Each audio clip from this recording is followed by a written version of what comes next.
Muriel considered all society parties lethally dull, but this one was worse than most. It was just as well that she had something to occupy her mind. Otherwise, the anecdotes about Mayfair restaurants, home redecoration, and inane gossip relating to anybody not present at the Courtney residence that evening might have reduced her to a heap on the luxurious carpet, begging to be freed.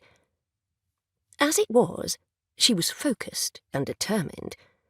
She accepted glasses of champagne whenever they were offered, but found hiding places for them after a single sip. She moved effortlessly from group to group, hovering at the periphery of conversation. In the dining room, a collection of wives wearing gowns far more elaborate than Muriel's remarked on the decor of the house in tones that conveyed admiration, envy, and subtle disdain.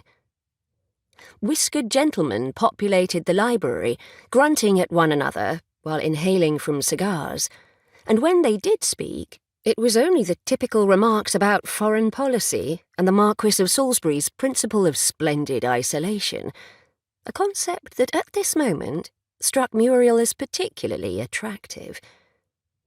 In the crowded corridor, she paused outside the servery, where one maid instructed another that they had best not scrimp on the gin cocktails. They're set on being 3 sheets to the wind tonight.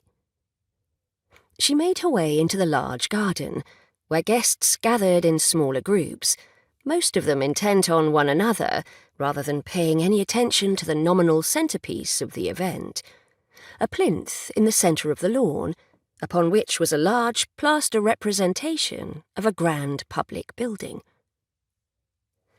She stood alone before the model for several minutes, studying the tall Greek columns before its entrance, and the towers at each corner that were as ornate as pagodas.